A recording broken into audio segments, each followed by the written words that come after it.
I'll never forget my first Hanukkah in the United States. I was born in Israel. My parents moved to New York when I was just 8 years old. We were driving to a Hanukkah party in one of the suburbs of New York City, and I was sitting in the back seat with my nose stuck to the cold window looking outside. I was struck with awe.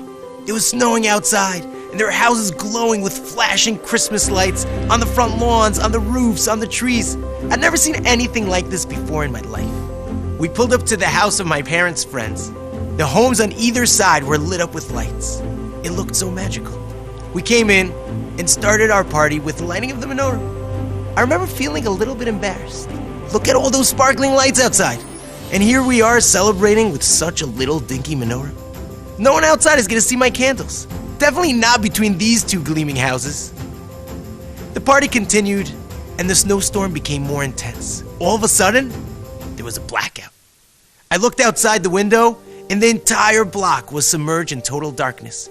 All the bright lights disappeared in an instant, and the only light left was the dancing flames of my little menorah. I felt so proud. I then noticed that outside the window, there was another glimmer of light coming from a house down the block. And further up the street, there was another menorah shining in the window. Everything was dark except for the shining lights of our menorahs. No, this is what Hanukkah is all about. Keeping the flame of Judaism alive. Thousands of years ago, many Jews became enamored with the lights of Greece. They were wowed by the culture, the philosophy, the stadiums, all the sparkling lights. And they started losing their appreciation of Judaism's special light.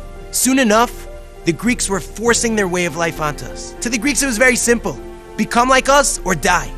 But one family of Kohanim, the Maccabees, were willing to risk their lives and stand up for what it meant to be Jewish. They fought back, and against all odds, vanquished the enemy. With God's miraculous help, they won the war.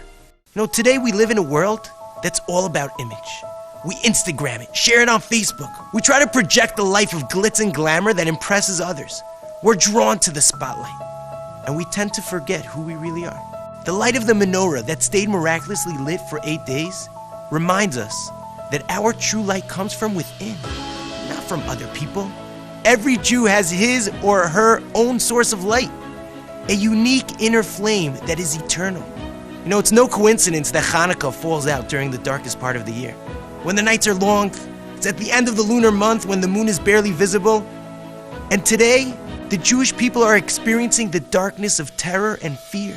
We can fight the darkness by bringing out to the world our inner light, by helping one another with acts of kindness, and by standing up with pride for being a Jew. This Hanukkah, when you light your menorah surrounded by your family, make the decision to battle the darkness by connecting to your own true light and spreading it to the rest of the world. Happy Hanukkah.